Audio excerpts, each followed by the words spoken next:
Hello. I wasn't really organised then, as you see. Just enjoying a Slurpee on a wet day.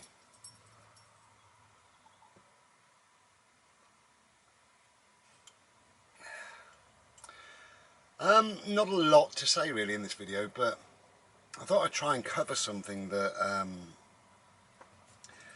it's kind of three people have been saying something just recently. And it's nothing bad, it's all good stuff, you know, it's just kind of stuff in my head. Let me get myself comfy. I recently met, I wasn't going to say any names, I might as well say names, it doesn't matter, does it? You know, recently met a guy called Dave, lovely guy, good guy. And just one thing he said, there was me and Pete sat there, and we were having a nice chat, a Slurpee and what have you, with Dave and Helen. And Dave said that Pete looks like ex-army. He's just got that vibe, that feel of ex-army. And he said, however, bro, he said, you look very spiritual. He said to me, you are spiritual. You know, I've had two messages just in the last 2 days. Now, one person called me their guru, and one person, you know who you are, you said, what did you say to me? Something about seek for the teacher and the teacher will appear, something like that. Because I met this woman who needed some help and advice and what have you, and we just bumped into each other. So yeah, it's all cool. I'm not a guru, I'm nothing special. I am spiritual, but I don't think I look spiritual today. I don't. I'm very monotone, you know. But it got to the question in my head, you know, what is spiritual and how do we perceive that, you know. And the fact that Dave said, you look very spiritual to me, what Dave is saying is that his reflection, his idea in his head of somebody who is spiritual kind of looks a little bit like me. That's what he's saying. So it's got nothing to do with me being spiritual in any way or projecting a kind of a persona on anybody or whatever, you know. It's just it's Dave's idea in his head, you know. If I go for, I was thinking this as well, if I go for an interview, and I have been for interviews, but I've also been the guy that does the interviews, so I've had people come in.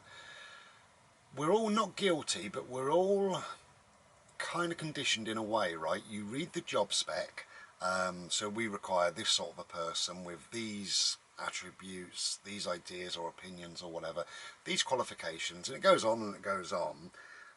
That's all well and good. So then you apply for the job. What you can't do, you can do all the research you want, but what you really can't do is find out exactly the type of person that they want. Because obviously when they're interviewing you, they've got an idea of the guy who's going to, or the woman who's going to walk in the door. Now if I went for, if I go for an interview to work in, say, some secure unit to deal with whatever I'm dealing with, I know that I can do it, and I've read the job spec and away I go, and I go to the interview. Now I don't know what they're expecting, but in their heads they've probably got, we would prefer a male rather than a female.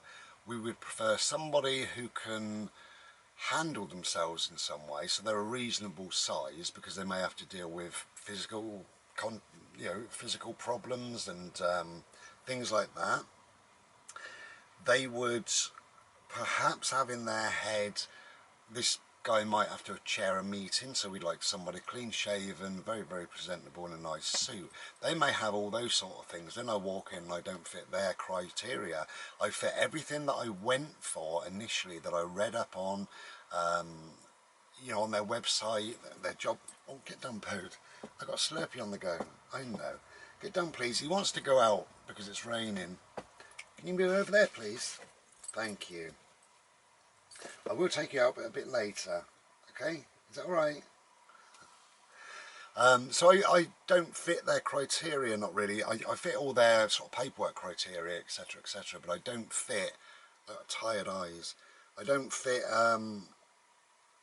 their mental criteria, which they haven't written down anywhere, obviously, you know.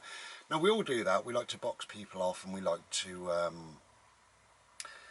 we got this idea and this image of people You know, so if you're looking for, I don't know, a spiritual teacher, and some guy comes in looking like Eckhart Tolle, for instance, you think, oh wow, hang on a minute.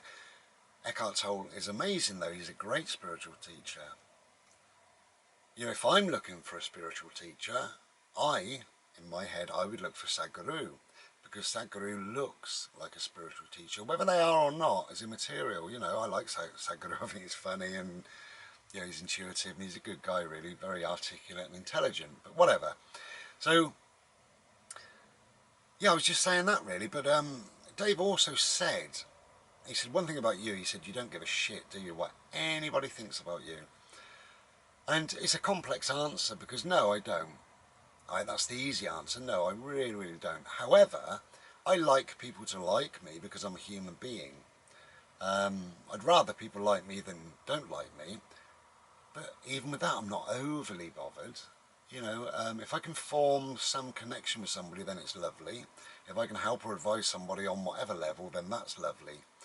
But ultimately, I don't really care. I don't see the point in caring, you know. Somebody's opinion of me is only an opinion. It's just a collection of thoughts in their head. It's not going to change me as a person. It's not going to do anything to me. So I continue to be my authentic self. That's what I do.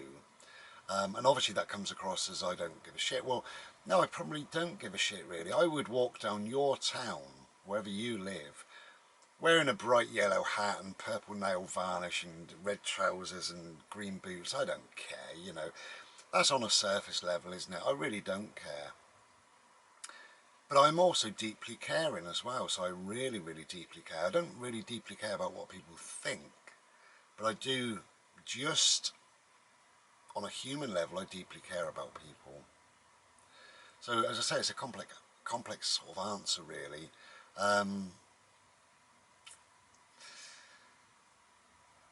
I would think how to be your authentic self is to kind of own your inner opposite self. And a lot of people don't do this. A lot of people are very, very surface. Here I am, this is me, that's the end of it, that is me. I don't believe that that is us. I believe that is only part of us, you know.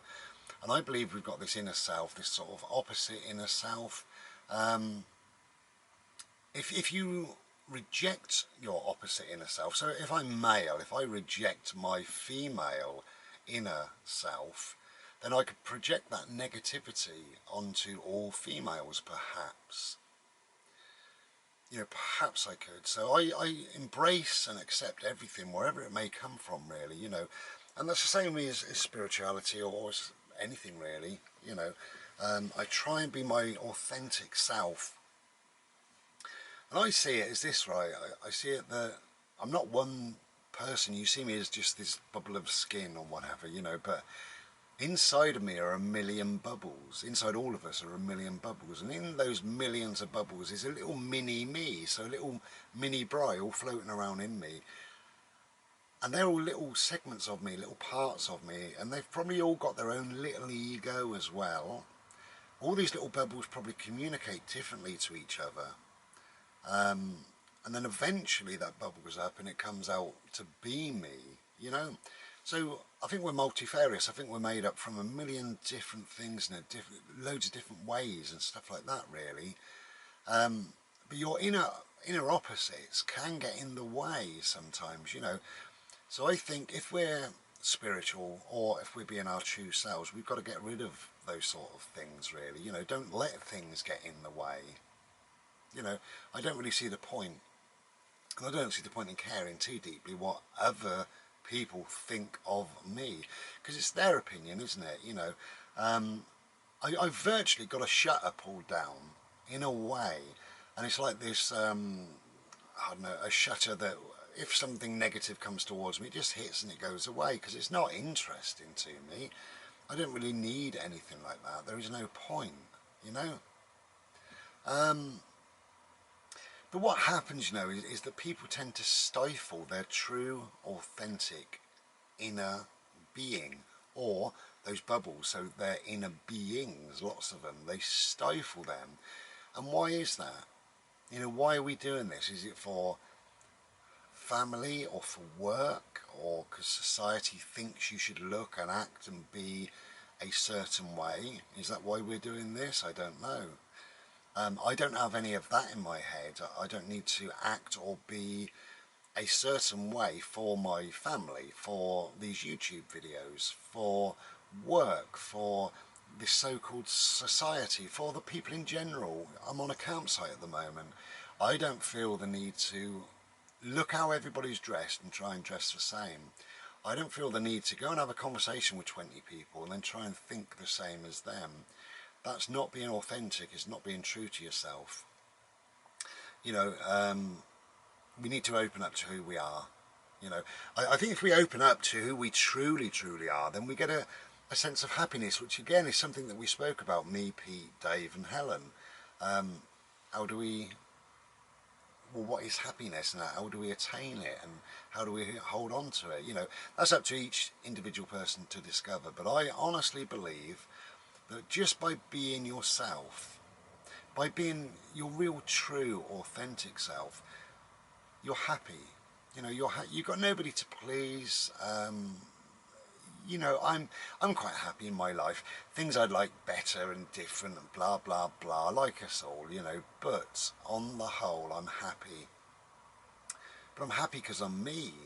I'm more me than a lot of other people. So I hope that made some kind of a sense to you, really. The little painting behind me, can you see it? This is now complete. Owl eyes.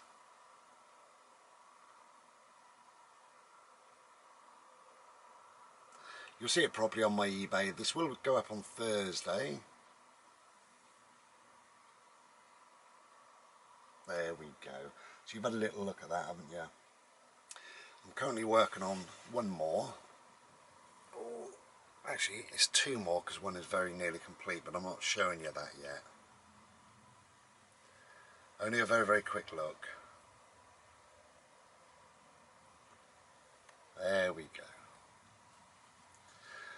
I only ever give a quick look to something that I'm working on, because work in progress is very, very different to the finished article in my view, really. You know, I'm very happy and proud to show the finished article, but when it's work in progress, it's got a long way to go. I don't feel it's got enough of me in it, really. That's what I think, anyway. Yeah, so we got a funny old day. Very, very grey skies here today. It's been wet all morning, all night actually. I woke up 3 or 4 times in the night and it was very, very wet. You could hear it, you know, the old angel drummers are going like that on the roof. Went out for a walk about 7 o'clock and it was damp in the air. Well, it was raining, but it was one of those sort of silly rains, you know, a bit blowy and whatever. And then it pissed down with rain. Looking at the puddles now. No, it's still raining. Oh, it's 12 o'clock nearly. It's still raining. So it's been raining for about 12 hours on and off, really. But I was over in the shower this morning and the little radio told me that this afternoon we're going to have some dry periods, including some sunshine. Ooh. So we'll be getting out then in the sunshine, really. I might take him out just for 10 minutes, just for a quick walk. I know he gets bored, bless him. Being a border collie, he needs a lot of exercise. Yeah, so that's kind of emptied my head, and I don't know whether it made any sense. It made sense to me, really. You know, how people perceive you isn't very important. You know, somebody says, you're my guru, you're my teacher, or you look like you're spiritual. I don't know what I look like, really, because I don't care. And I don't care about other people's opinions of what they think that I might look like either. It's not very important to me at all. But thank you anyway. You know, I fully accept that, and I respect how they view things. But then I might view something different, and I've just said about Sadhguru.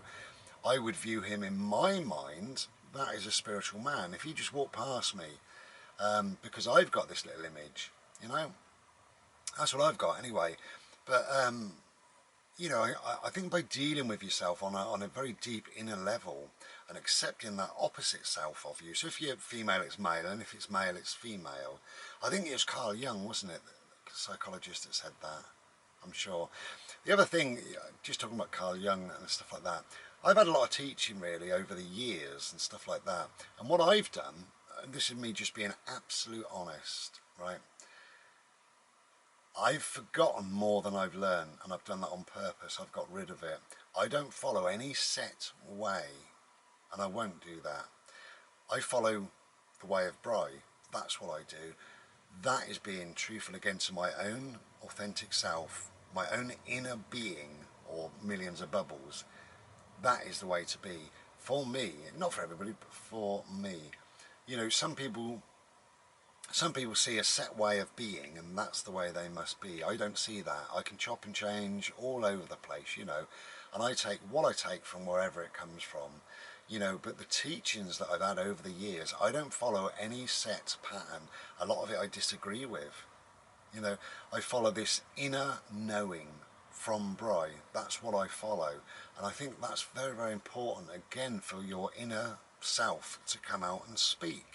I couldn't speak from Bry if I'm full of books by anybody. You know, the current ones is Eckhart Tolle, I suppose, really. You know, wonderful guy in The Power of Now, wonderful book and what have you, but I don't speak about that because that's not me, it's not my writings, it's not even my collection of thoughts, you know. We're made up of a million things, aren't we? And obviously the collection of thoughts that we've got is stuff that impacts on us.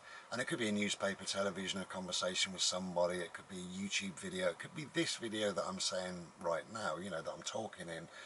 So your collection of thoughts could come anywhere, and that, you know, all those collection of thoughts becomes your opinion. I tend not to do that, and I try not to do that really, so that my thoughts are my thoughts and my opinions are my opinions alone. And they differ greatly from my teaching. Over the years, you know, I've sat in classrooms, if you want to call them that, and things like that, and I've been told stuff, taught stuff, read stuff, learnt stuff, I've been examined on stuff, and I've got rid of it. It's all in the bin because I felt I didn't need it. I felt what I needed was me, and it all helped, of course it helped, you know, but again, I need to be truthful to me, and I can't be truthful to me if I just sit here and read a book or a passage. I might do that, I think I have done that in the past, you know, that's fine, because I love books and I love teaching, I love learning, I love people's wisdom and intellect, and you know, it's great, isn't it? This is what we're on this planet for, I think, really, is to converse, to open our minds and listen and study, but also to think on your level, your terms. And again, for me, that creates a happiness that I don't need to follow any set guidelines in life. You know, I said I'm a Buddhist. I'm a terrible bloody Buddhist, really, but I am a Buddhist, and I love a lot of their ideology, their way of thinking, their way of being, and what have you. And a lot of me, really, if I didn't know what I am, I would read books on Taoism or Christianity or Buddhism or whatever it is, and yeah, I would look at all those traits and think, oh, I'm mostly a Buddhist then in that case, you know. So that's fine, but it doesn't mean that I have to sit here reading anything about Buddhism to understand me, my true, authentic self. Anyway, I'm going to shut up now.